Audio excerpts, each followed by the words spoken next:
প্রধানমন্ত্রী কিষাণ সম্মান নিধি, এটাই আমরা বেশি গুরুত্ব দিয়ে যারা পায় না তাদেরও দেখে নেওয়া হবে। মানে যেভাবে লক্ষ্মী ভাণ্ডারে অনেক দুর্নীতি হয়ে আছে, কৃষক বন্ধুতেও অনেক দুর্নীতি আছে, সেইটাকে আমরা চেক করব।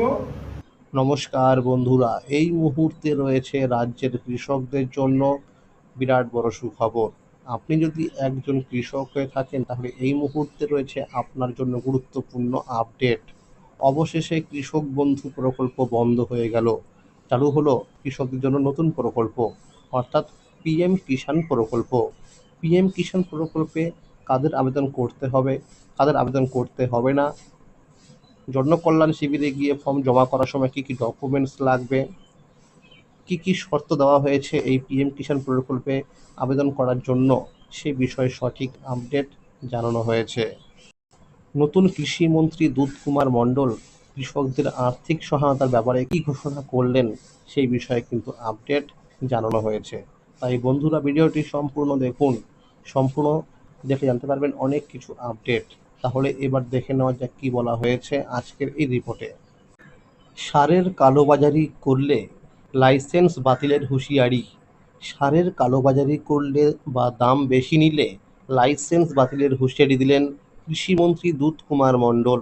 সোমবার ময়ূরেশ্বর 2 ব্লকের কোটাসুর স্কুল মাঠে আয়োজিত জনকল্যাণ শিবির পরিদর্শনের পর সাংবাদিকদের মুখোমুখি হয়ে তিনি বলেন, ডিলারদের স্পষ্ট বলে দেওয়া হয়েছে, কোথাও সারের কালোবাজারি হলে বা সরকারিভাবে নির্ধারিত দামের চেয়ে 1 টাকাও বেশি নেওয়ার অভিযোগ প্রমাণিত হলে লাইসেন্স বাতিল করে দেওয়া হবে। সারের কালোবাজারি রুখতে কৃষিমন্ত্রীর এই কঠোর পদক্ষেপের প্রশংসা করেছেন সাধারণ চাষিরা। সরকারি স্তরে কড়া হুঁশিয়ারি এবং নজরদারি থাকা সত্ত্বেও সারের কালোবাজারি ও কৃত্রিম সংকটের সমস্যা প্রায়শই সামনে আসে, বিশেষ করে চাষের মরশুমে। যেমন আমন ধান রোপণ বা আলু চাষের সময় সারের চাহিদা তুঙ্গে থাকে, তখন কিছু অসাধু ব্যবসায়ী এই পরিস্থিতির সুযোগে নেওয়ার চেষ্টা করে।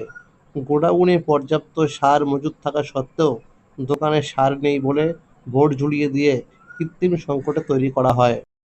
এর ফলে চাষিদের মধ্যে আতঙ্ক তৈরি হয়, চড়া দামে সেই সারই পিছনে দরজা দিয়ে বিক্রি করা হয়, এমনকি সার কিনতে অনুখাদ্য কিনতে বাধ্য করা হয়। রাজ্যে পালাবদলের পর নতুন সরকার শুরু থেকেই এ বিষয়ে কড়া মনোভাব দেখাচ্ছে। এদিন কৃষিমন্ত্রী পরিষ্কার জানিয়েছেন, সারের কালোবাজারি করলে বা দাম বেশি নেওয়ার অভিযোগ প্রমাণিত হলে ডিলারের লাইসেন্স বাতিল করে দেওয়া হবে। কৃষকদের অভিযোগ, সরকারি মূল্যের চেয়ে বেশি টাকা নেওয়া হলেও পাকা বিল বা রসিদ দেওয়া হয় না। দপ্তরের এক আধিকারিক জানান, এই বেআইনি কারবার পুরোপুরি বন্ধ করতে প্রশাসনের পাশাপাশি কৃষকদেরও কিছু বিষয়ে সচেতন হওয়া দরকার। সার কেনার পর দোকানদারের থেকে অবশ্যই পাকা বিল দাবি করতে হবে, সেখানে সারের ওজন এবং দাম স্পষ্ট লেখা থাকে। দোকানে সরকারি দামে তালিকা টাঙানো আছে কিনা তা খেয়াল রাখতে হবে। কোনো ডিলার বা খুচরো বিক্রেতা অতিরিক্ত দাম চাইলে বা ছাড় দিতে অস্বীকার করলে কৃষি দপ্তরের পাশাপাশি স্থানীয় প্রশাসনকে জানাতে হবে। কৃষিমন্ত্রীর নতুন ঘোষণা, কৃষকদের জন্য নতুন প্রকল্প চালু হলো। গত 11ই মে মন্ত্রিসভার এক গুরুত্বপূর্ণ বৈঠকে মুখ্যমন্ত্রী শুভেন্দু অধিকারী ঘোষণা করেন যে আগের সরকারের কোনো সামাজিক প্রকল্প বন্ধ করা হবে না। এই ঘোষণার পর রাজ্যের লক্ষ লক্ষ কৃষক কিছুটা স্বস্তি পেলেও আর্থিক সহায়তা নিয়ে অনিশ্চয়তা থেকেই যায়। বিগত বছরগুলিতে এই সময়ের মধ্যেই কৃষকদের প্রথম কিস্তির আর্থিক সহায়তা প্রদান করা হতো, কিন্তু চলতি বছরে এখনও পর্যন্ত কৃষকদের হাতে কোনো আর্থিক সহায়তা টাকা পৌঁছায়নি। এর ফলে অনেক কৃষক উন্নত মানের সার ও কৃষি উপকরণ কিনতে সমস্যার সম্মুখীন হচ্ছেন।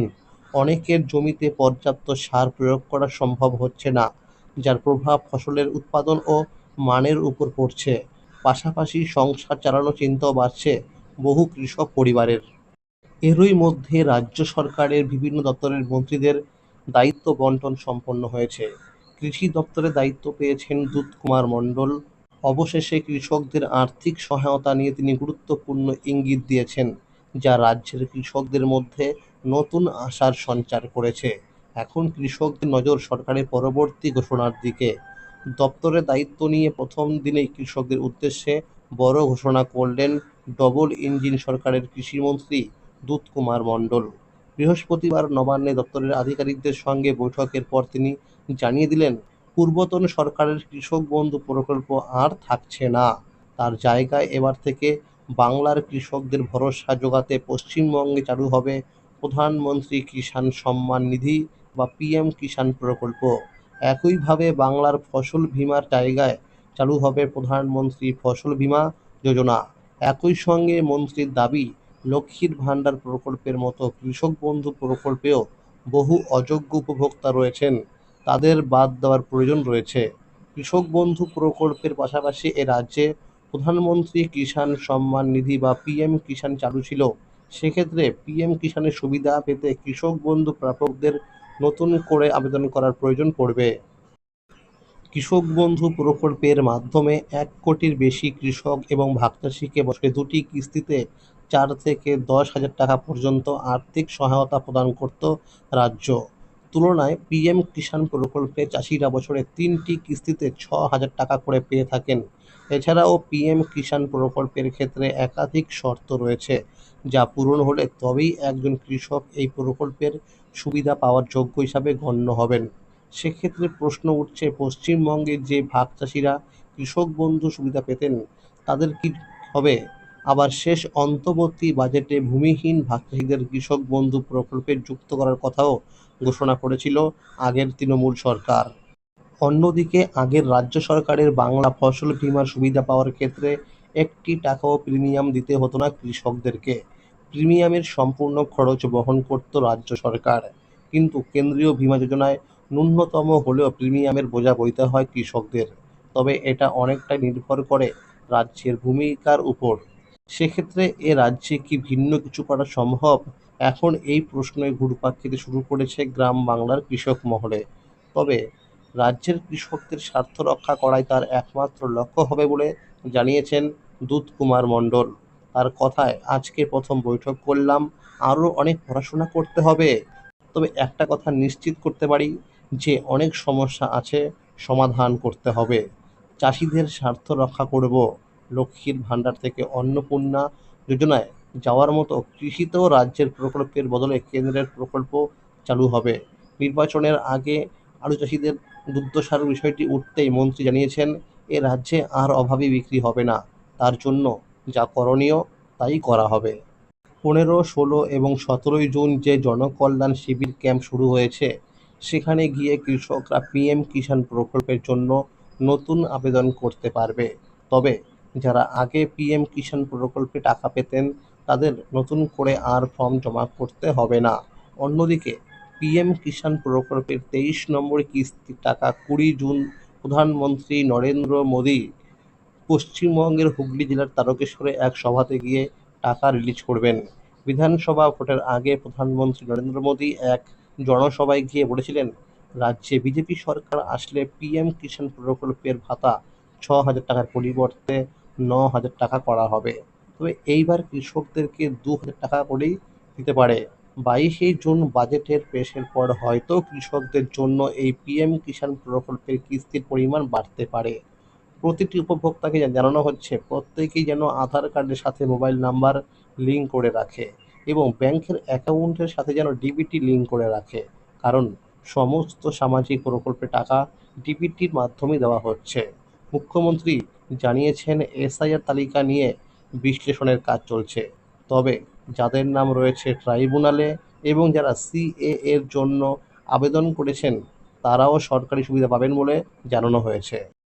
কৃষক বন্ধু প্রকল্পের যে ওয়েবসাইট ছিল সেখানে নতুন আপডেট আসা শুরু হয়েছে। তবে আশা করা হচ্ছে খুব শীঘ্রই আপডেট চলে আসবে। সূত্রের খবর, ভেরিফিকেশনে অনেক কৃষকের নাম বাদ যাবে। পিএম কিষাণ প্রকল্পের আবেদন করার জন্য শর্ত: ১ নাম্বার, আবেদনকারীকে অবশ্যই ক্ষুদ্র বা প্রান্তিক কৃষক হতে হবে এবং তার নিজের নামে রেকর্ডভুক্ত চাষযোগ্য জমি থাকতে হবে। আবেদনকারী কৃষকের নিজের নামে চাষযোগ্য জমির সরকারি খতিয়ান বা রেকর্ড থাকতে হবে। ২ নাম্বার, স্বামী, স্ত্রী এবং নাবালক সন্তানদের নিয়ে একটি পরিবার গঠিত হয়। পশ্চিমবঙ্গ সরকারের কৃষি দপ্তর এবং কেন্দ্রীয় নিয়ম অনুযায়ী একই পরিবারের কেবল একজনই এই প্রকল্পের সুবিধা পাবেন। যদি স্বামী ও স্ত্রী উভয়ই আলাদাভাবে আবেদন করে থাকেন তবে সেটি বাতিল বা হোল্ড করে দেওয়া হবে। ৩ নম্বরে বলা হয়েছে আবেদনকারীর ব্যাংকের সাথে আধার কার্ড লিঙ্ক করা বাধ্যতামূলক এবং আধার বায়োমেট্রিক বা ওটিপি দিয়ে কেওয়াইসি সম্পন্ন করতে হবে। ৪ নম্বর, নিয়ম অনুযায়ী কৃষকের জমির মালিকানা ১ ফেব্রুয়ারি ২০১৯-এর আগের হতে হবে। এরপরে জমি কেনা বা উত্তরাধিকার সূত্রে না পেলে সাধারণত এই সুবিধা পাওয়া যায় না, কিছু আইনি ব্যতিক্রম ছাড়া। ৫ নম্বর, যদি জমি যৌথ খতিয়ানে থাকে তবে আবেদনকারীকে তার নির্দিষ্ট অংশের আইনি প্রমাণ বা স্ব-ঘোষণাপত্র দিতে হবে। ৬ নম্বর, পিএম কিষাণ যোজনায় কোনো নিবন্ধিত কৃষকের মৃত্যু হলে তার উত্তরাধিকারী বা ওয়ারিশরা নিয়ম মেনে এই সুবিধা চালু রাখতে পারেন। ১ ফেব্রুয়ারি ২০১৯-এর পর জমি হস্তান্তরের ক্ষেত্রে এই স্কিমে কড়া নিষেধাজ্ঞা থাকলেও উত্তরাধিকার সূত্রে প্রাপ্ত জমির ক্ষেত্রে এটি সম্পূর্ণ ছাড় দেওয়া হয়েছে। মূল সুবিধাভোগী কৃষকের মৃত্যুর পর তার পিএম কিষাণ অ্যাকাউন্টটি বন্ধ করতে হবে। এর জন্য ব্লক স্তরের কৃষি অফিসে এডিএ অফিসে গিয়ে মৃত্যু শংসাপত্র বা ডেথ সার্টিফিকেট জমা দিয়ে পোর্টাল থেকে নাম বাদ দেওয়ার জন্য আবেদন করতে হবে। মৃত্যুর পর যদি কোনো কিস্তির টাকা অ্যাকাউন্ট ঢুকে থাকে তবে তা সরকারি নিয়ম অনুযায়ী ফেরত দিতে হবে, অন্যথায় ওয়ারিশের নতুন আবেদন আটকে যেতে পারে। মৃত কৃষকের জমিটি আগে ওয়ারিশদের নামে সরকারিভাবে নথিভুক্ত বা মিউটেশন পর্চা খতিয়ান পরিবর্তন করাতে হবে। পিএম কিষাণ পোর্টাল সরাসরি ভূ-আলেখ বা বাংলার ভূমি পোর্টালের ডেটার সাথে লিঙ্ক থাকে, তাই নিজের নামে নতুন খতিয়ান বা পর্চা না আসা পর্যন্ত আবেদন করা যাবে না। জমি নিজের নামে রেকর্ড হওয়ার পর যোগ্য ওয়ারিশকে, যেমন স্ত্রী বা ছেলে মেয়ে, নতুন করে পিএম কিষাণ পোর্টালে আবেদন করতে হবে। আবেদনের সময় নিজের আধার কার্ড, নতুন পর্চা এবং নতুন ব্যাংক অ্যাকাউন্ট আপলোড করতে হবে।